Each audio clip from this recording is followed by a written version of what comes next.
हाय दोस्तों, welcome to my YouTube channel. तो हम आए हैं मनी सीजन इनका पार्ट 6। तो हम अपना पार्ट 6 यहाँ से स्टार्ट करते हैं। यहाँ दिखाते हैं कि ऑपरेशन स्टार्ट हो गया होता है और वो औरतों के हार्ट के पास से गोली निकालने की कोशिश कर रहे होते हैं। यहाँ रियो दिखाते हैं जो कि एलिसन पार्कर के पास होता है। वो उसके पास होता है, उसके हाथ में एक गन होती है। एलिस से बात कर रही होती है, उसे अपने बारे में कुछ बता रही होती है और कहती है कि मेरे डैड मुझे शिकार पे लेके जाते थे जो कि मुझे पसंद नहीं था, लेकिन फिर भी मैं उनके पास जाती थी। लेकिन मुझे घन से बहुत डर लगता है क्योंकि एक बार किसी से गलती से चल गई थी और किसी की मौत हो गई थी, इसलिए मैं इससे बहुत डरती हूँ। और उसे अपनी बातों में कुछ उलझा लेती है। और उसके बाद दिखाते हैं कि रियो अपनी गन से बुलेट्स निकाल के साइड पे रख देता है और गन भी रख देता है। कहते हैं देखो, हमने इसे साइड पे रख दिया, तुम्हें इससे घबराने की ज़रूरत नहीं है, हमें तुम्हें कोई भी नुकसान नहीं पहुँचाएंगे। हमारा इरादा यहाँ नुकसान पहुँचाने का है भी नहीं। हम सिर्फ यहाँ चोरी करने आए हैं, ना कि किसी को नुकसान पहुँचाने। आगे दिखाते हैं कि औरतों का ऑपरेशन चल रहा होता है, होश में ही होता है। उसकी हार्ट बीट नोट की जा रही होती है और बर्लिन वहाँ पास ही खड़ा होता है।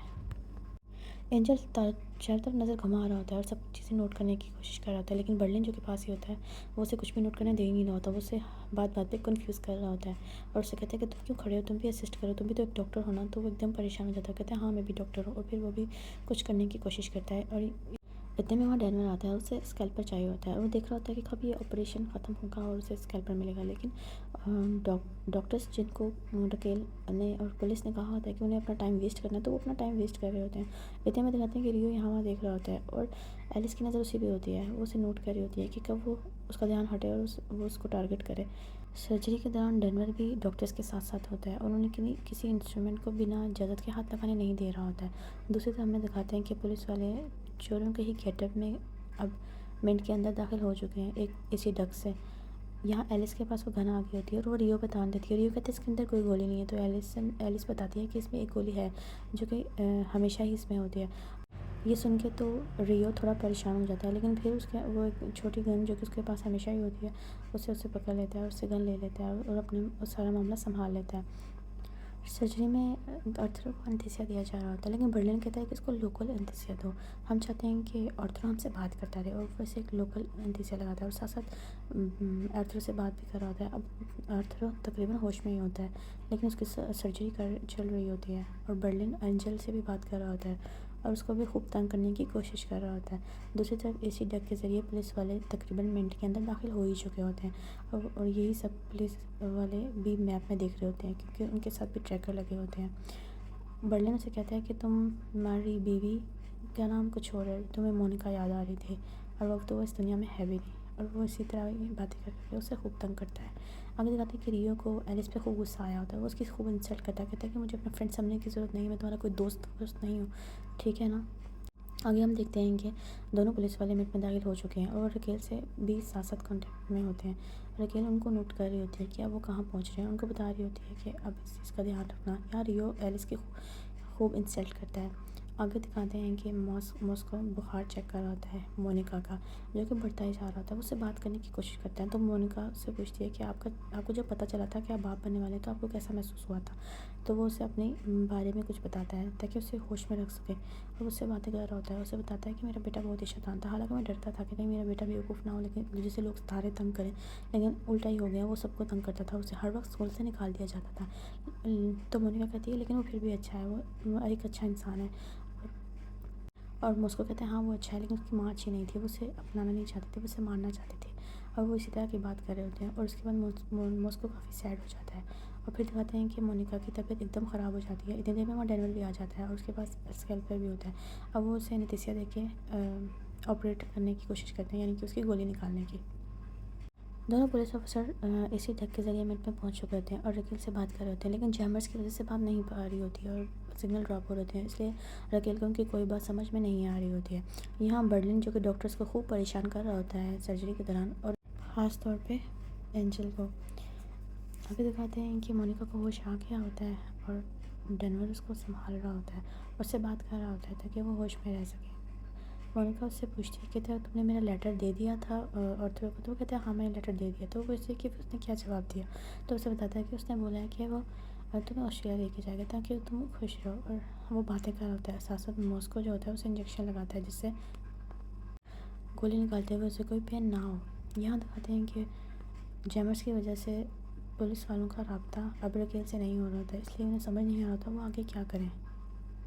बर्लिन जो कि जानता होता है कि एंजल पुलिस वाला है, तो वो एंजल को कहता है कि तुम क्यों नहीं सर्जरी कर रहे, तुम भी तो डॉक्टर हो ना, या तुम डॉक्टर नहीं हो। तो कहता है हाँ हाँ मैं भी डॉक्टर हूँ, और वो एकदम कन्फ्यूज़ हो जाता है इसलिए, और वो सर्जरी करने के लिए आगे आता है, लेकिन उसके हाथ काँप रहे होते हैं। तो दूसरा जो रियल डॉक्टर होता है वो कहता है कि ये असिस्ट नहीं कर पा रहा, इसकी तबीयत ख़राब है।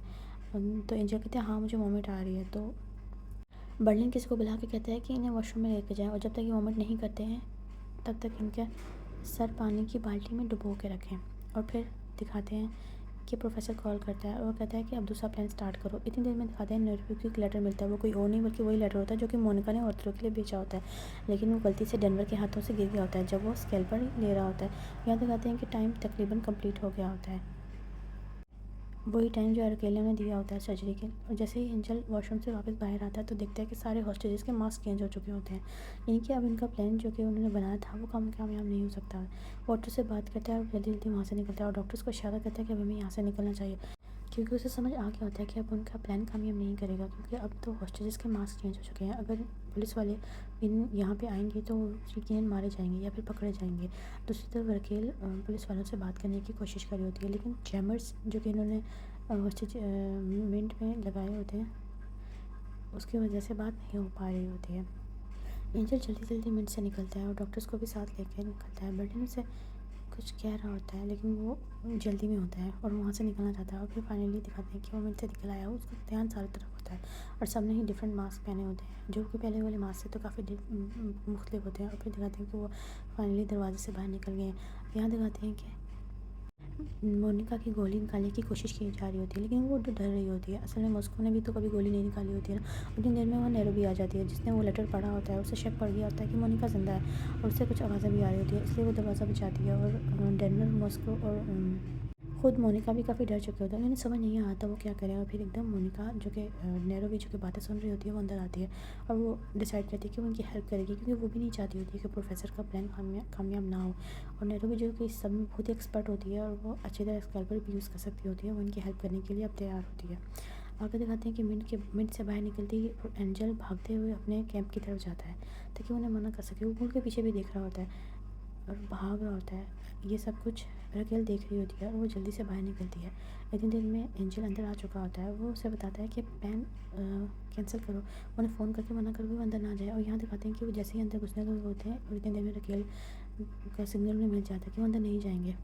नैरोबी मोनिका की हेल्प करने की कोशिश कर रही होती है और परेशान हो जाती है, क्योंकि डेनवर में ब्लड रोकने के चक्कर में उसको बहुत ही ज़ख्म को बहुत ही ज़्यादा ख़राब कर दिया होता है। आगे दिखाते हैं कि पुलिस वालों को रकेल का मैसेज मिल चुका होता है कि उसने वापस आना है, और वो वापस जा रहे होते हैं। और इसके बाद जो प्रोफेसर है वो भी सबकी बातें सुन रहा होता है, क्योंकि अब तो एंजल के ग्लासेस में उन्होंने एक डिवाइस भी फिट कर दिया है जिससे उनकी सारी बातें सुन सकते हैं। और अब वो कॉल करके बर्लिन को बताता है कि अब तुम लोग सब रिलैक्स हो जाओ, प्लान कामयाब हो गया है। फिर कुछ फ्लैशबैक के सीन दिखाए जाते हैं जहाँ पे बताते हैं कि प्रोफेसर को इसके बारे में भी पहले ही पता था। वो जानता था कि जैसे ही किसी को गोली लगेगी, कोई मसला होगा तो कोई ना कोई पुलिस वालों के साथ ज़रूर आएगा और पीछे से वो लोग ऐसा ही कुछ करने की कोशिश करेंगे। और उसने यही बात टोक्यो के साथ डिस्कस की होती है। और हमें कुछ फ्लैशबैक के सीन दिखाए जाते हैं जिनमें टोक्यो प्रोफेसर के साथ काम कर रही है और उसे काफ़ी परेशान भी कर रही होती है, और उसकी काफ़ी अच्छी अंडरस्टैंडिंग भी होती है प्रोफेसर के साथ। और उससे हर प्लान शेयर करता है, और उससे ये भी बताता है कि प्लान असल में मेरा नहीं है, ये किसी और का प्लान था। वो किसका प्लान था ये मैं तुम्हें अभी फ़िलहाल नहीं बता सकता हूँ। और उससे कहती है कि आपने कभी किसी को डेट किया है क्या। वो इस तरह के फालतू सवाल करके उसको जिच कर रही होती है। आगे हमें दिखाते हैं कि शाम हो चुकी होती है और कैंप के अंदर जो पुलिस वाले मिनट के अंदर दाखिल हो के भी नहीं हो सकते, वो बहुत ही गुस्से में होते हैं। एंजल से पूछा जा रहा होता है कि किस तरह के मास्क उन्होंने पहनते, तो वो बताता है कि वो किसी पेंटर का ही मास्क था, जैसे उन्होंने पहले लगाया था वो कोई पेंटर था, लेकिन वो कुछ डिफरेंट था। और ये सब कुछ ऑफ कोर्स प्रोफेसर भी सुन रहा होता है और उसको रकेल की बातें बहुत ही मज़ा दे रही होती हैं। तो रकेल कहती है कि इस तरह तो वो कोई भी मास्क पहन सकते हैं, हम कभी भी पता नहीं लगा पाएंगे कि उन्होंने बबुला मास्क कौन सा पहना है, लेकिन उन्हें कैसे पता चल जाता है। तो प्रोफेसर भी साथ साथ उनके सवालों का जवाब दे रहा होता है और उनकी कन्वर्सेशन में पार्ट ले रहा होता है। और फिर दिखाते हैं कि एंजल बताता है कि हाँ वो किसी पेंटर का मास्क था। तो रकेल कहती है ओह तुम तो पेंटर्स के बारे में भी बहुत कुछ जानते हो, मुझे तो पता ही नहीं था। प्रोफेसर ये सब सुन रहा होता है और वो कहता है कि मैंने इस समय बहुत ही मेहनत की है, मैंने अपनी आधी ज़िंदगी ज़ाया कर दी है सिर्फ पुलिस वालों को और उनके दिमाग को समझने के लिए, इसलिए तुम लोग कामयाब नहीं हो सकते हो, और अब तुम मेरे पास एक और मोहरा भी है। आगे दिखाते हैं कि रकेल सो रही होती है, उसका फ़ोन बज रहा होता है, वो बहुत ही नींद में होती है और वो उठ जाती है। और उठ के कॉल रिसीव करती है तो किसी और कहीं एंजल की होती है। तो एंजल कहती है कि तुम सो रही थी क्या? वो कहती है हाँ मैं सो रही थी, कोई इमरजेंसी है क्या? ये सब कुछ प्रोफेसर भी सुन रहा होता है। एंजल से कहता है कि तुमने ये क्यों बोला है कि मुझे पेंटिंग के बारे में पता ही नहीं, किया तुम मुझे बहुत ही डफर समझती हो। वो मुझसे ड्रिंक कर रहा होता है इसलिए वो बहुत ही गुस्से में होता है। तो कहती है क्या मतलब है इस बात का, मैंने तुम्हें ऐसा तो नहीं बोला। तो एंजल से कहता है कि मैं तुम्हें पसंद करता, तुम ये बात जानती थी, तुमने मुझे बोला कि हम कुलिक्स हैं इसलिए हम शादी नहीं कर सकते, और फिर तुमने बाद में किसी और अपने कुलिक से शादी कर ली। क्या तुम्हें मैं बहुत ही बेवकूफ़ और डफर लगता हूँ क्या तुम मुझ पर कभी इंटरेस्ट लोगी? तो कैफ़े वाला बंदा जो तुम्हारा दोस्त बना हुआ है, क्या तुम्हें कभी मौका मिले तुम उसके साथ सेक्स करोगी? तो रखेल जो कि बहुत ही गुस्से में होती है कहती है हाँ अगर मुझे मौका मिले तो मैं उसके साथ ज़रूर सेक्स करूँगी। और ये कुछ प्रोफेसर सुन रहा होता है क्योंकि असल में तो उसी की बात हो रही होती है। उसके बाद रकेल फ़ोन बंद कर देती है बिकॉज उसकी मॉम भी सुन रही होती है। उसके पास आके कहती है किसको जेलस करवा रही थी? रकेल कहती है हाँ मेरी मॉम आप मेरी बातें सुन रही थी तो बहुत गलत बात है। तो कहती है कि नहीं तुम्हारी बातें नहीं सुन रही थी, मैं सिर्फ तुम्हें बता रही हूँ कि तुम्हें भी आगे बढ़ना चाहिए। तुम कब तक इसी तरह रहोगी? तुम्हारा शौहर आगे बढ़ चुका है और तुम्हारी बहन को ही डेट कर रहा है, तुम्हें भी चाहिए कि तुम किसी को डेट करो। अगर वो कैफ़े वाला लड़का जो जिसकी तुम बात करती हो कि वो तुम्हें पसंद है तो तुम उसको डेट कर सकती हो, और इसमें कोई बुराई नहीं है अगर तुम उसके साथ रहती हो तो। और तुम्हें अपनी ज़िंदगी में आगे बढ़ना चाहिए। और उसे काफ़ी कुछ समझा रही होती हैं। आगे दिखाते हैं नैरोबी पैसों का हिसाब कर रही होती है और बोर्ड पे लिख रही होती है। बर्लिन अपने रूम में आता है यानी कि अपने ऑफिस में, और एक इंजेक्शन निकालता है और अपने हाथ में इंजेक्ट कर रहा होता है क्योंकि उसके हाथ बहुत ही काँप रहे होते हैं। और जैसे ही टोक्यो अंदर आती है तो वो जल्दी से सिरिंज को छुपा देता है। टोक्यो अंदर आती है, उसने एक बुलेट प्रूफ जैकेट पहनी होती है और वो अपनी गन बर्लिन पर तान लेती है। और बर्लिन पूछता है कि ऐसा भी क्या हुआ और ऐसे भी किस काम के लिए तुम आई हो कि तुम बुलेट प्रूफ जैकेट पहन के आई? तो वो कहता है कि तुम्हें प्रोफेसर को कॉल करनी होगी, उसको बताना होगा कि तुमने मोनिका को मार दिया। असल में मोनिका तो ज़िंदा होती है लेकिन बर्लिन को ये बात नहीं पता होती है क्योंकि उसको तो ये लग रहा था कि उसने मोनिका को मार दिया। और फिर कॉल आती है और वो बर्लिन प्रोफेसर को कॉल करता है। प्रोफेसर एकदम परेशान हो जाता है कितनी रात को क्यों कॉल आ रही है। प्रोफेसर कॉल उठाता है तो बर्लिन उन्हें बताता है कि मैंने आपका पहला रूल तोड़ दिया, मैंने एक हॉस्टेज को मार दिया है। तो प्रोफेसर पूछता है कि तुमने किसको मारा है? तो वो कहता है कि मैंने मोनिका को मारा है। तो कहता है वो तो प्रोफेसर कहता है कि वही जो प्रेग्नेंट लेडी थी, तुमने ये ठीक नहीं किया है। तो बर्लिन कहता है कि आपको परेशान होने की ज़रूरत नहीं है, अभी किसी को भी नहीं पता कि मोनिका ज़िंदा है या मर गई है। तो प्रोफेसर कहता है कि अभी कुछ टाइम बाद ही पुलिस वाले सबका प्रूफ मांगेंगे कि कौन कौन ज़िंदा है और कौन कौन ठीक नहीं है। तो हम उन्हें क्या जवाब देंगे? ये कह के गुस्से से फ़ोन बंद करता है और यहीं ये एपिसोड ख़त्म होती है। नेक्स्ट ये आप हमारा चैनल सब्सक्राइब करें, कमेंट में हमें बताएं कि आपको ये कैसा लग रहा है और बेल आइकन दबाना ना भूलें।